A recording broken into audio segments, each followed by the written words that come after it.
Salam from the heart of Gaza. Stay tuned for my new video. Join me in championing our cause to the world. Let's unite to protect the children of Gaza and amplify our voices. Please share if you care.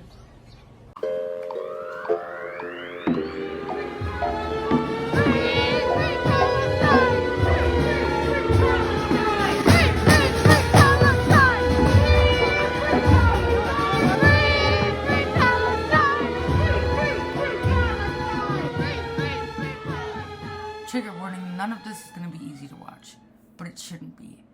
If you are uncomfortable, it is because the situation is wrong. And let me be clear, there's nothing anti-Semitic about it. That's all you hear, anti-Semitism, anti-Semitism.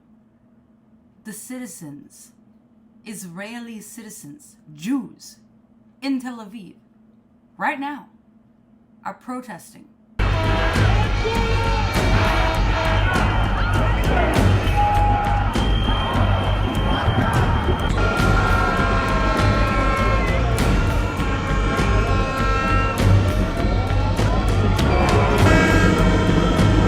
Look, I don't care where you stand on the political spectrum. I do not care what side you're on.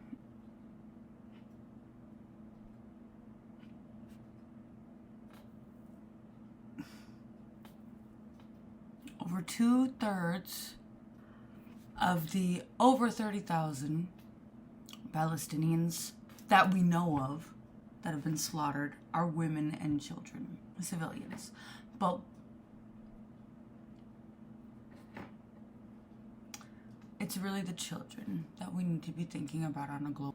We've been hearing about a looming famine in Gaza for weeks, months. Well, it's finally set. As of a few days ago, today is Easter.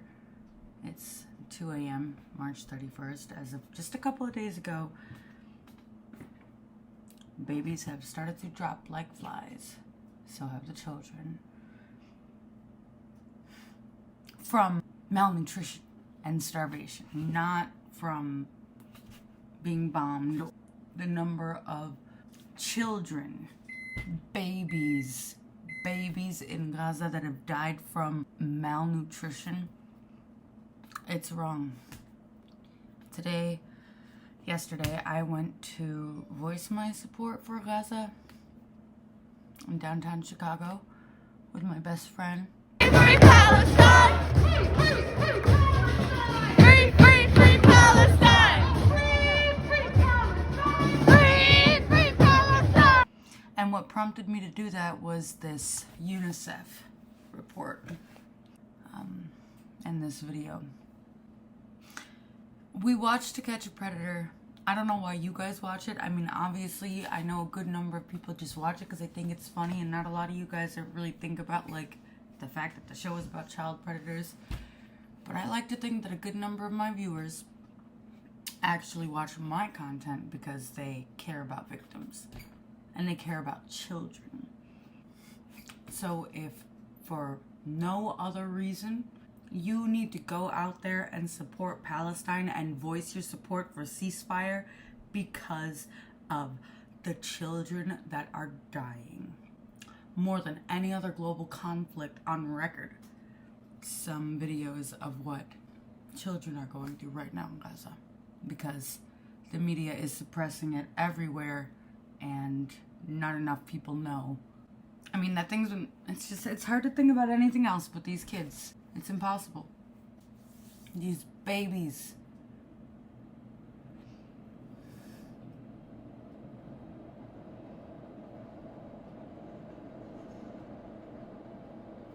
Alright. Okay, so this was just released by Democracy Now! Yesterday, March 30th, or very late on the 29th of 2024. And this is the video that, got me all fucked up, guys. Let's watch. Democracynow.org. Democracynow.org, the War and Peace Report. I'm Amy Goodman. In Gaza, the death toll has now topped 32,600, including 14,000 children, with over 75,000 people wounded. At least. So that's just what we know. There's still a shit ton of people missing. 31 people, including 27 children, have already died of malnutrition and dehydration. For more, we go to Rafah in Gaza, where we're joined by James Elder, spokesperson for UNICEF, which stands for the United Nations International Children's Emergency Fund. Welcome. You know that place that made you ask for pennies on Halloween back in the day? To Democracy Now! Look at him. Look at his face. Look at her face in that. But no, seriously, look at his face, because what he's about to break down for y'all is serious. Elder, thank you so much for joining us as you stand outside a hospital in Rafah. Talk about where you've been in Gaza and what you found. Amy, hi there. Look, I've been south to north, north to south. If we start here in the south, in Rafah, this is a city that's normally 300,000 people. So Rafah is at the very bottom of the Gaza Strip, at the very south tip. All the Gazans from the north that were Palestinian were forced down, further and further down, into Rafah. And what it seems like Netanyahu's plan is to get all of them in one place and then just bomb them to literal smithereens. And so this is where he's reporting from. About 1.5 million. So, look, I've been south to north, north to south. If we start here in the south, in Rafah, this is a city that's normally 300,000 people, and it's now about 1.5 million. So you can imagine the congestion. I'm looking now at a field hospital. The number of times, Amy, when I'll walk around and just think, this place feels like a war zone. Now, of course, it is a war zone. So if I'm in a hospital, you're talking about being in a hospital, and it is absolutely heaving with people. So the corridors are now no longer corridors. They are tented off, people using blankets, whatever they can. By the way, it is an actual war crime to bomb or target hospitals, and IDF is doing so shamelessly. Thousands and thousands of people trying to take refuge in hospitals, and of course thousands and thousands of people with the wounds of war in hospitals. So here at Rafah, this is a city of children, Amy. This is where most people from Gaza have now fled, with that very real fear of an offensive here. When you go further north, to the very north, as I've been to Jabalia and Gaza City, well, first you see the devastation.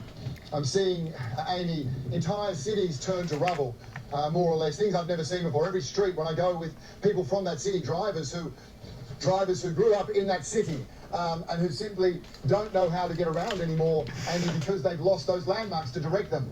Think about that for a second. Your hometown, or wherever, in any city that you know like the back of your hand, any place that you can get around without even thinking about it. And suddenly you can't recognize anything. Suddenly it's a completely different place. It's a completely different location.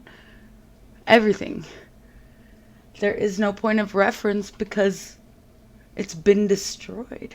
Or rather, you do have a point of reference in your mind, but it's not there in reality anymore. Think about that.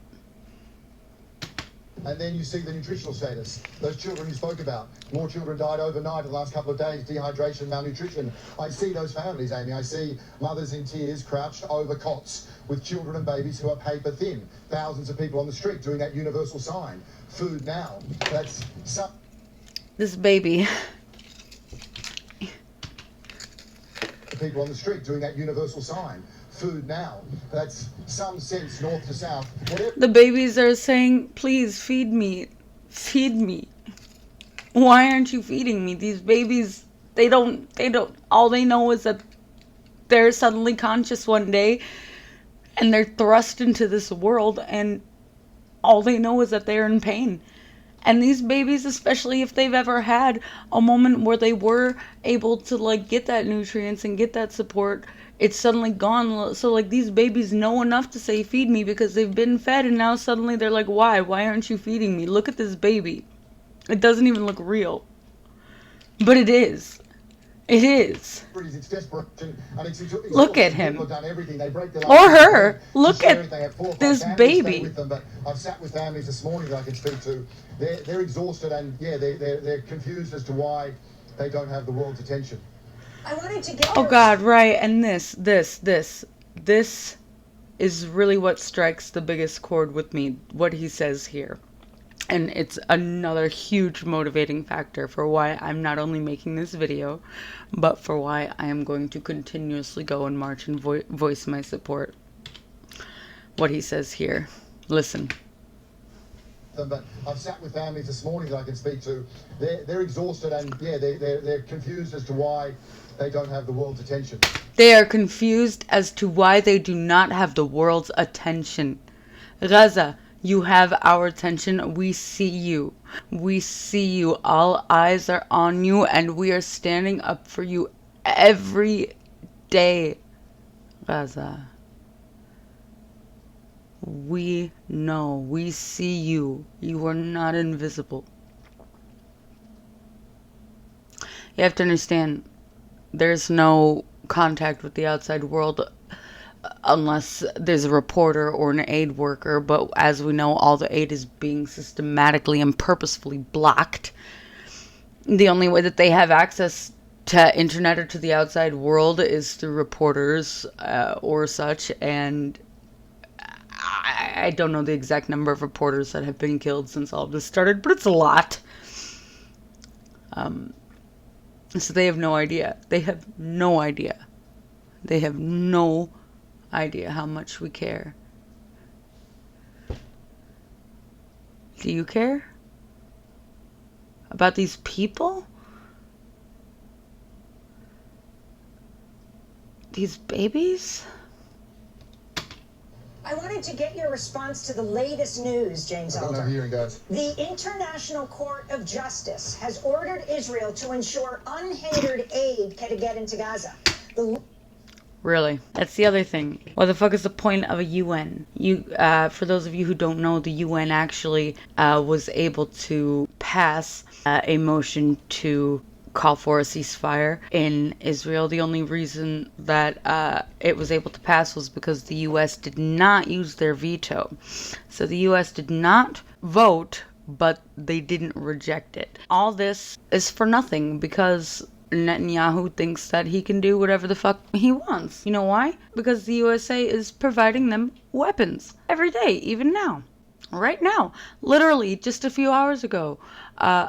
Biden, it was signed a fucking deal for billions of dollars. He has no intention. He's talking about how democracy is threatened here in the USA because of Donald Trump and January 6th. You want an insurrection? Do you want a revolution, Joe Biden? Joe Biden, who lived through World War II? Is that what you want? Because if we free Palestine, we can free the world, people, in the history of Earth.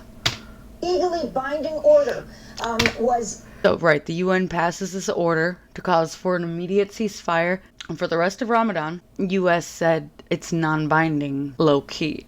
What the fuck is even the point of a UN? They're not doing anything. Okay, so regardless of what the USA is doing, they've said this before. They've been like repeatedly saying, oh yeah, no, this guy, it's bad. It's obviously genocide. It's obviously war crimes, yada, yada, yada. But like, they're not enforcing shit. What is even the point of a UN? So they passed this binding order, but who cares, really? Not Netanyahu. The legally binding order was issued after a request by South Africa, which brought the genocide case to Israel in January. Because what's happening in Palestine is apartheid, and South Africans know a thing or two about that. Maybe. The court noted in its latest order, Palestinians in Gaza are no longer facing only a risk of famine, but famine is setting in. The judges also cited UN data, which finds at least 31 people, including 27 children, having already died of malnutrition and dehydration. The court is ordering Israel to submit a report within a month showing how it's implemented the... Within a month. So, are you guys kidding? See, this is what I'm saying about, so like, even if it were legally binding and Netanyahu was like, okay, I'll play, he has a month to do something about it. All he literally has to do is open the door.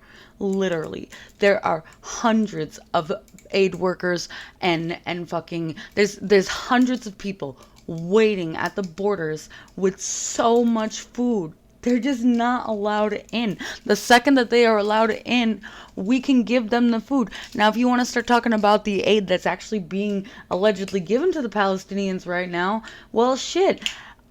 Most of it ends up killing them. These airdrops, it falls from the fucking sky and it fucking slams down and kills Palestinians who are waiting for it. Or if the aid doesn't actually fall and smash the people trying to get it, the fucking idiots dropping the aid drop it in the water and the Palestinians drown trying to retrieve it. Very helpful. Thanks.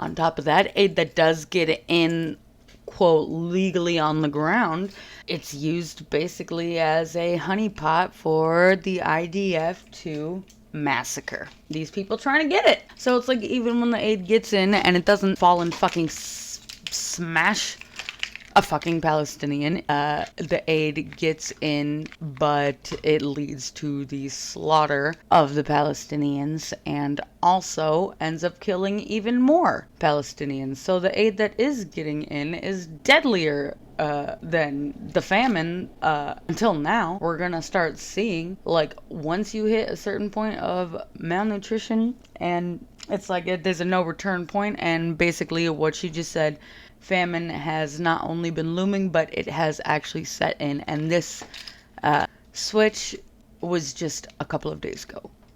Now imagine if Israel does get the chance to go in on Rafah. Between all of the people dying daily from the IDF, on top of the people that are dying attempting to get food that's being handed to them, on top of the people who are dying from medical complications, on top of all the people that are now dying from starvation, you get them all in one spot. Boom, pop goes the weasel. They're gone. 6 million Jews died during the Holocaust. There's only a couple million Palestinians. So let's see. Do you condemn Hamas? Do you condemn Hitler? The significance of this, as the UN warns famine is imminent in northern Gaza, and the number of children who've been affected, James. I mean, we saw a report, Amy, almost 2 weeks ago by the most respected nutrition body in terms of crises on the planet, and it is talking about... So this is the most highest authority on matters of food insecurity in the world. More people now being in that, what we call catastrophic food insecurity, than in their 20 years of reporting. If we look at the north of Gaza, where before this war, less than 1% of children under the age of 5, less than 1%, suffered acute malnutrition. Now, if we look at those 0 to 2-year-olds, the most 20 years of reporting. If we look at the north of Gaza, where before this war, less than 1% of children under the age of 5, less than 1%. Before this war, we're not even talking about wars that happened since Israel became a state and Palestine became a state. It was less than 1% of children dying of malnutrition. Let's see what the number it is now. 6 months later. Suffered acute malnutrition. Now, if we look at those 0 to 2-year-olds, the most vulnerable, Amy, it's 1 in 3. 1 in 3. This is the speed at which...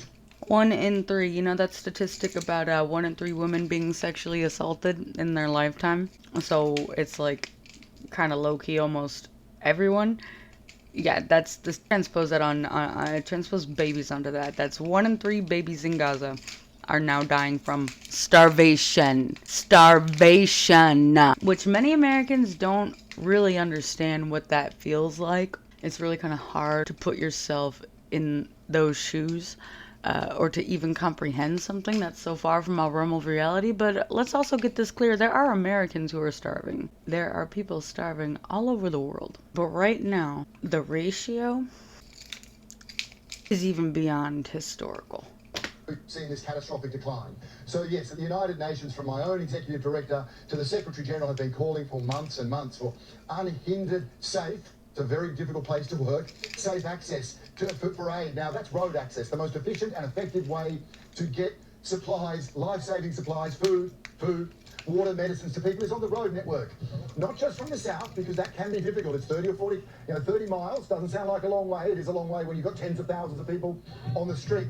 Amy, there are crossings that are 10 minutes away from those people who are hand to mouth, from those mothers who are cradling children who are severe. There's food 10 minutes away from these fucking people. 10 minutes away. And it can't get in because it's being stopped. malnourished, 10 minutes away. So in the same way that this crisis, this nutritional crisis affecting children, civilians in Gaza, is man-made and preventable, it can be turned around. Right, that's another thing. A lot of the famine in the world right now is due to, I don't know actually. I wonder what most of the famine in the world is due to. Causes global famine. Most famine of the world is actually caused by climate change and then global conflict. Let's see the statistics. A famine stats Gaza compared to the world. Okay, so in an article published by the Geneva Convention themselves, Gazans make up 80% of all people facing famine or catastrophic hunger worldwide. Holy shit, that number is crazy. 80% of the world hunger right now is Gaza. So if you think about all the fucking billions of people, if you think about all the millions of people right now that are experiencing fucking famine and food insecurity in the world, it's only 20%. And we always knew it was horrific, that number. Like we always knew world hunger was bad, but now because of what's happening right now in Gaza, they make up 80% of it. That's so crazy. And it says that, and this is as of fucking January, all right, where it's about to be April. Children under 5, 335,000 are at high risk of severe malnutrition. And it's getting worse. Amy, there are crossings that are 10 minutes away from those people who are. So in the same way that this crisis, this nutritional crisis affecting children, civilians in Gaza, is man-made and preventable, it can be turned around. Now, if you want to right. be a glass half full, that's good. Literally talk about all the global hunger that has to do with like fucking climate change and all that other shenanigans. It'd be a lot more complicated to turn that around. But in this situation, all you gotta do is just open the door. Literally. This can be reversed, but we do need those decisions to be made. We need all hindrances gone, all obstructions gone. We need safety. We know that safety. More of my United Nations colleagues have been killed in this war than in any war since the creation of the United Nations. We've seen those horrendous videos of desperate people, desperate because they see a truck of food once a week. There is no consistency. Desperate people being killed, accessing food. Right. There are crossings in the north. If those are opened, we can flood the Gaza Strip with aid, and this is solved within a matter of weeks. Magic pace have had changes their lives dramatically, but we're not seeing that. Instead, UNRWA, the biggest UN agency here, the backbone of humanitarian aid on the Gaza Strip, whom Israel has disavowed just as of a day or two ago. 50%, Amy, 50% of the food to the north, they've been blocked. So we have to be very clear and very, very honest in terms of what the restrictions are. The restrictions currently are why we are seeing this level of malnutrition, particularly among children. So what is Israel saying to you, to the international body, the United Nations, to you particularly at UNICEF, why they're not letting this aid go, and particularly saying they will not work with UNRWA at all in northern Gaza? Yes, and obviously, we function here based on our impartiality, and we talk to anyone. So you're right to ask. I'm not privy to the exact conversations like anyone else. You hear the statements made that there is limitless access here. The reality on the ground says differently. In the first 3 weeks of March, 1/4 of aid convoys were denied. As I say, the restrictions on UNRWA are immense. I can speak to my own experience of the complexities of even getting that food aid to the north, which is why if you come in from the north in those crossings, that's a game changer. In the same way that the world has focused a little bit on airdrops and ships. Obviously, right now, the desperation is so great that those people who've been forcibly put into this position will take food aid wherever it comes from. It shouldn't be the case. When I'm in the north, you're talking about an area that was famed for strawberries, not for malnutrition, for strawberries. But we have to be clear that when a ship comes in, it has the equivalent tonnage of around 12 trucks. There are hundreds and hundreds of trucks, 5 miles from where I am now. You could get hundreds and hundreds of trucks within 10 minutes if that border crossing was open in the north to those people who are cut off. That's an important thing to remember. When I was in the north, Amy, those people are cut off. You're past the last checkpoint. And when we access those people, when I'm on the street, every person, the first thing they want to tell me in English or Arabic is, we need food. We need food. Now, I know this, of course, is... This right here. This is my work, but of course I listen to them. What was revealing is why they sleep. When I'm on the street, every person, the first thing they want to tell me in English or Arabic is, We need food. We need food. Now, I know this, of course. This is my work, but of course I listen to them. What was revealing is why are they saying that? They are saying that because their assumption is the world doesn't know. Because how would this be allowed to happen if the world knew? Can you talk about the... Now, you have to understand the comparison rate of how quickly information travels in 2024 compared to how quickly it traveled during World War II, in terms of, like, the people finding things out, the general populations. So slow, impossibly slow. So there was some level of grace that we gave the world because there was no way for anyone outside of Germany and the surrounding countries to really understand the extent of the horror. But now we have social media. All eyes are on Gaza, and they don't even know. The Jews asking themselves, why is this happening? They must not know, because if they knew, then they would stop it. The world didn't know, but the world does now. If we free Palestine, we can free the world. The fact that they don't even know that we know. It's been allowed to happen if the world knew. Every person, the first thing they want to tell me in English or Arabic is, we need food. We need food. Now, I know this, of course. This is my work, but of course I listen to them. What was revealing is why are they saying that? They are saying that because their assumption is the world doesn't know. Because how would this be allowed to happen if the world knew? How would this be allowed to happen? How can this be allowed to happen is something I ask myself every day. How can the UN give binding after binding order to Israel and they just do nothing? Like, how can this happen? How can this happen that the USA is continuing to sell arms to fucking Israel? How can this happen? The world knows. So we can't let this happen. Wake up. People, this is our world. Can you talk about the effects on children of malnutrition? If they don't die of hunger, the effects of the dehydration and malnutrition that they're experiencing now. Yeah, look, in one sense, it's one of the saddest things you'll see because a malnourished child, literally their body starts to feed on itself in its last desperate acts. As my executive director said when she'd been in malnutrition centres around the world, remembering UNICEF, we are serving children around the world. And critical scenarios for children, particularly on nutrition, from places from Sudan Look to at Ethiopia. him. And she spoke of just the silence in a malnutrition ward, because babies do not have the energy to cry. Right. But what usually kills children with this most severe form of malnutrition is a disease, a simple thing, pneumonia, a simple childhood disease. Children with severe acute malnutrition are 10 times more likely to be killed by that. And that is something that UNICEF has been warning about here for months. Because now Rafah has become a city of children, because the water system and the sanitation system have been devastated, it's impossible to have the services that children need. I mean, healthcare. Never before in Gaza have so many children needed healthcare. Only 1/3, 1 in 3 hospitals are partially functioning. Toilets. Toilets, both in terms of dignity, but in terms of sanitation, Amy. The global standard in emergency is 1 toilet for 20 people. Here, we're looking at 1 toilet for 800. For a shower, multiply that by 4. 1 shower for 3,500 people. Imagine for a teenage girl, much less a pregnant woman or a child. So our great fear, which we are starting to see, is when you have severe malnutrition and you add in disease, this is the perfect storm. This is when this horror show for children becomes... Shit, that's also something that I didn't think about. So you got the people dying from the bombs, you got people dying from the aid drops, you got people dying from wounds, you got people dying from starvation. Now you got people dying from disease caused by all of these things because they can't clean it. It's just as lethal on the ground as it currently is from the Look at these kids, they're still playing. Like, children are just... Look at them, they're just fucking kids. Look at them playing. It becomes just as lethal on Look the at ground them. as it currently is from the skies. Well, that kind of looked more like bullying, but you get the point.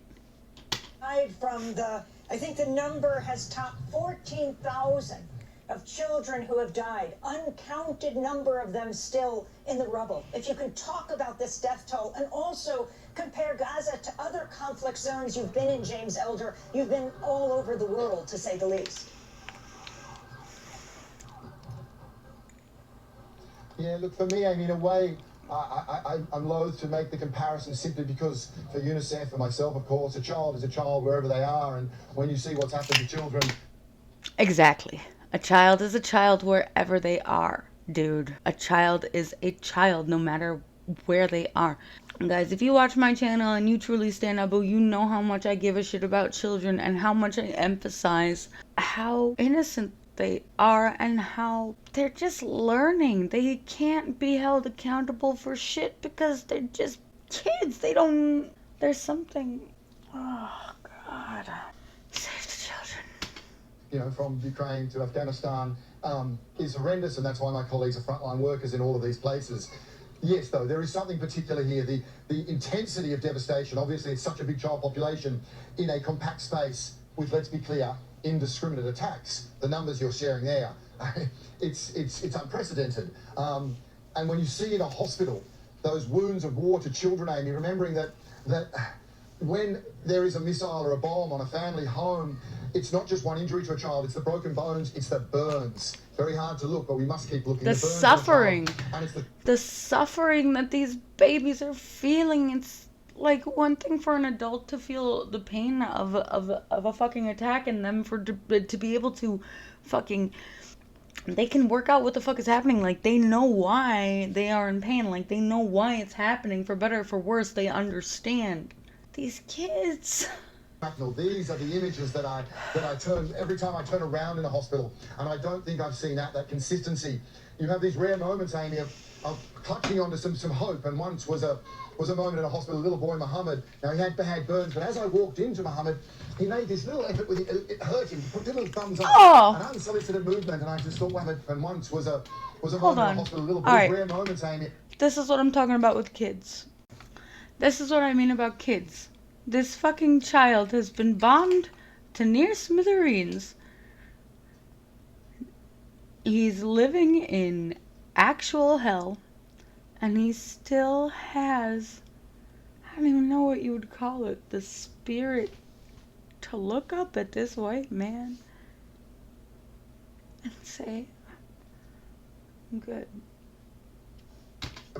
Of clutching onto some hope, and once was a moment in a hospital, a little boy, Mohammed. Now, he had bad burns, but as I walked into Mohammed, he made this little effort with it hurt him to put a little thumbs up, and it hurt this little baby to do so, but he did. Covered in burns, has a spirit through the pain to go. To the movement, and I just thought, wow, what a character. And then the adult what a explained character. That Mohammed was also the best student in his school, showed me photographs of this beautiful little boy receiving awards, and I thought, this little guy's going to be okay, and you hold on to these moments.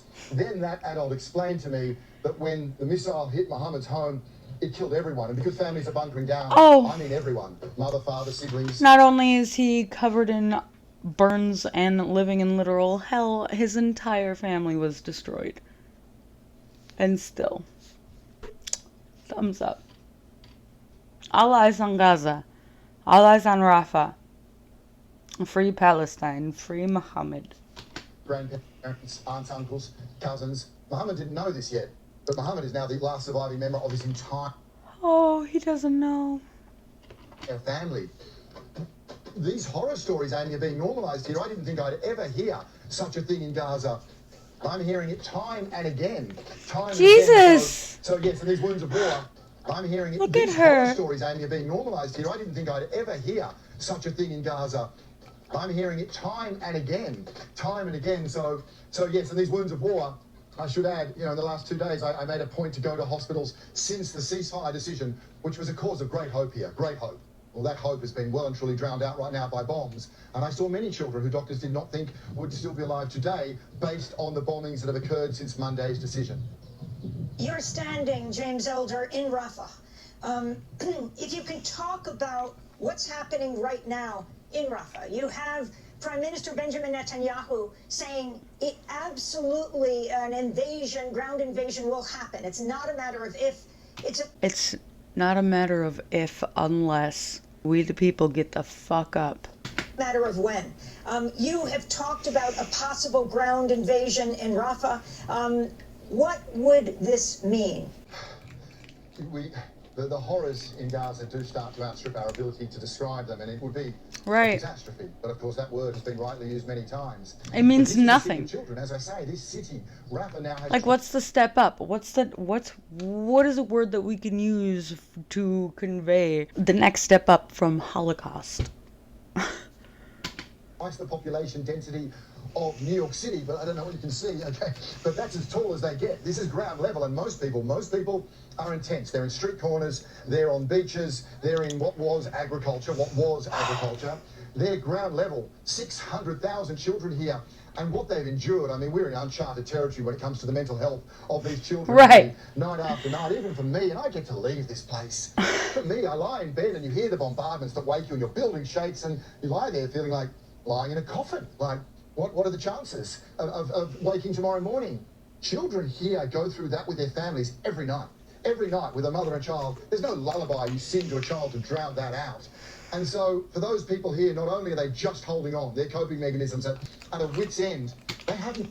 How do you comfort your crying baby when it's literally about to die from starvation? How can you, as a mother or a father or whatever fucking surviving family member you are left, how can you convey to that baby that it is loved despite all the suffering? And look at this little boy smiling. Look at him. Could be any one of you. Nowhere to go. We have to understand that it's not. And he's not looking. Social services are devastated. Oh. The Khan-Yunis, the city next door, as I say, I've never seen. The social services Look at him. At a wit's end. They have nowhere to go. We have to understand that it's not. The social services are devastated. The Khan-Yunis, the city next door, as I say, I've never seen that level of annihilation. Gaza City, further north, the same. There's talk of an area near here, Amawasi, it's a beach. You would literally, you'd be doubling the population so density afraid. again. So it's a terrifying thought, Amy. I didn't imagine it would come to this, but yes, as you rightly say, the conversation is very commonplace now. I just wish people could see the density of people here, could see the exhaustion, could listen to a doctor as I speak to a hospital as he's treating a child with massive head wounds, and the doctor's in tears, saying, what did this child do? Well, we will see that on a scale I don't think any of us, certainly not me, can imagine. Finally, what would an immediate ceasefire mean for the children of Gaza, for the whole population there? You know, I'm glad you end like that, because that gives me a chill in my. Everyone asks still, do we have hope? Is there hope? And most people hold on to this idea, Amy, of like, as a mother said, I've lost 2 children. I've lost my home. I've lost my ability to earn income. I've lost my ability to feed my remaining child. All I have is hope. Now, a ceasefire is a game changer. Ceasefire. Firstly, let's get the hostages home. There are children somewhere after 5.5 months. End the torment for they and their families. A ceasefire enables us finally to flood the Gaza Strip with aid and bring this nutritional crisis, imminent famine. Make no doubt about it, imminent famine. And a ceasefire, Amy, means that those families... Current famine. Who tonight, again, will endure what I mentioned there. They will go to bed if there's a ceasefire, mother and her child, and they will know, for the first time in months, that they will wake up tomorrow. James Elder, UNICEF spokesperson. UNICEF stands for the United Nations International Children's Emergency Fund, joining us today from Rafah in the Gaza Strip. Thank you so much, and be safe.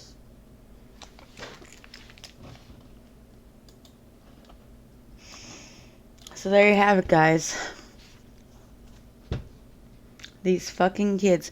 You know, this video's pretty long, but I want to share some footage of actual children and them sharing their experiences and sharing their fighting spirit with us, and just sharing their feelings and just sharing the fact that they exist with us. And I just want to give you guys a peep into what life is like for them. Not the babies that are starving, but the actual kids that are up and walking around and on the ground, consciously aware and dealing with what's happening. Oh, holy shit, guys. Alright, let's take a look at some of them. So this video would be over an hour long if I didn't make this a 2-parter, so Go watch the second part, which is going to come out right now. Boom. Here's a click, click, click, click on one of these guys.